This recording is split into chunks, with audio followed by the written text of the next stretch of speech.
Hello. I've been working a little bit more on my animations yesterday, and as you can see, I've crept into a polish or perfection phase, which has started to annoy me to no end, because I've been working on this animation since October. It is just the main character. I've been getting better at animation. I noticed that in particular these directions, so the left up, right up, they don't fit with all these. They look squished. So I needed to redo those. And then when I started looking at them critically, like, okay, what am I gonna have to do? I noticed that the head here, like this is a nice round head, right? From the front. And then from the side, it's this elongated helmet shaped head. So we need to cut that off. And so I did here, right? Okay, so now it looks like I did nothing, but that dark outline makes it look better. I also tweaked the expressions, so he has more of a angry look, because that fit more with the down look I had. So now, let me just fire up Steam in order to get to Aseprite. Fireworks started yesterday in Manila. The Chinese Lunar Year is celebrated here. It is a day off for most people, but not for me. I will be working from home, so that gives me an extra hour or so to do animation. Let's launch that. So the head shrunk a bit more.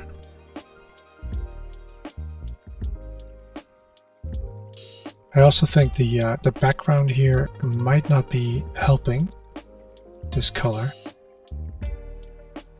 but on different colored backgrounds it might be a bit more obvious. Okay. I did these as well.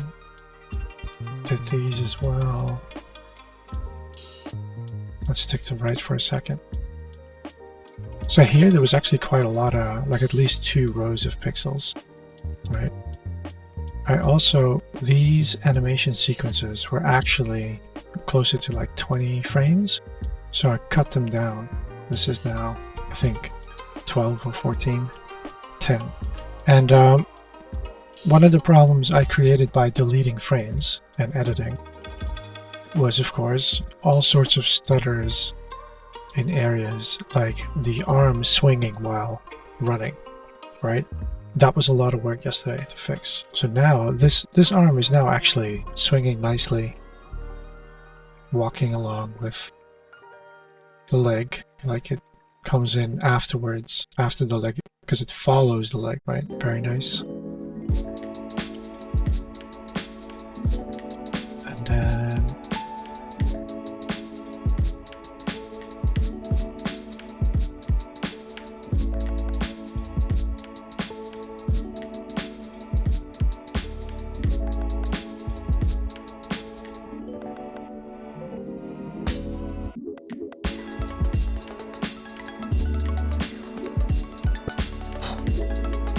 alrighty, it is already Tuesday, 24th of February 2026.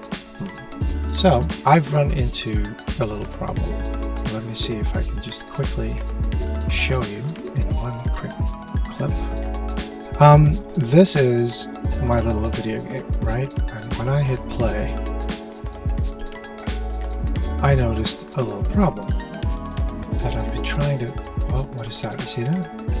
Is that a one black frame, or is that just me? Please, not more issues. As you can see, there's a freeze frame. Not in all directions. The down directions don't seem to be affected much. Up.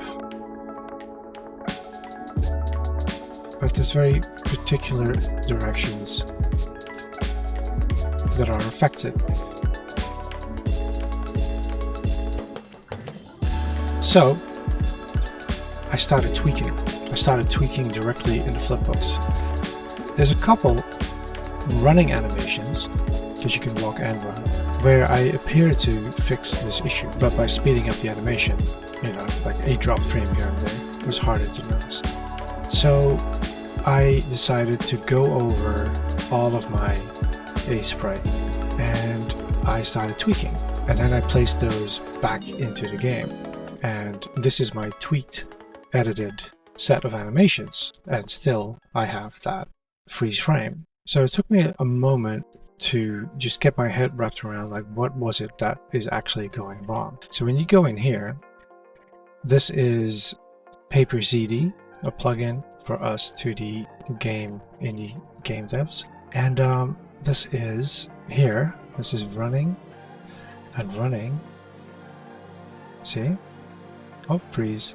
Running has 12 frames. Why does it have 12 frames? Well, I noticed that not all of them are 12 frames. Some are less. And so that's where the engine starts making things up. So what I did was I went back to FreeFlow, the little app that you get on a Mac, and made this board. And I started with idle. And for every direction I simply looked up the frames of animation I had right here, and I started noticing that all of them were different. Like there's 8 here, there's 14 for the right idle. When you look up there was 20, but when you look down there's 19. When you look left up there's 9, 16 for right down, etc. And then I started going over all my animations, like the running, the walking. Didn't realize I didn't actually do the dying animation yet, and the get hit where the right down is missing. So things you learn.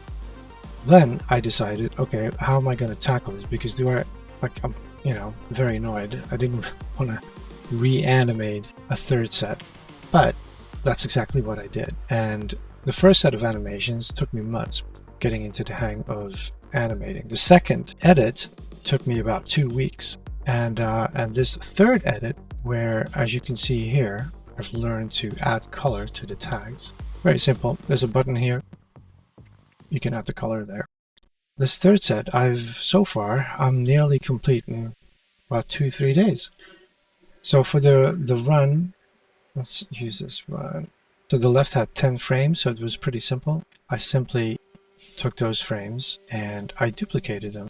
There's the Option key. When you do that, your cursor will change and you can drag it to where you want it. There's a very tiny little thing. I don't know if you can see that here. That shows up, right?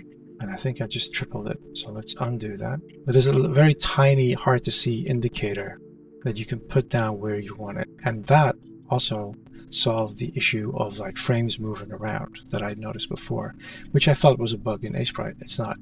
I just didn't understand how the copying and pasting worked in this animation tool. So yeah, I've got a couple more to go. Like these are my jump animations, right? And then you hover in place and then you land. I'm quite happy with them, but these still have to become uniform. The attack, actually, that's more important right now. Let's do those first.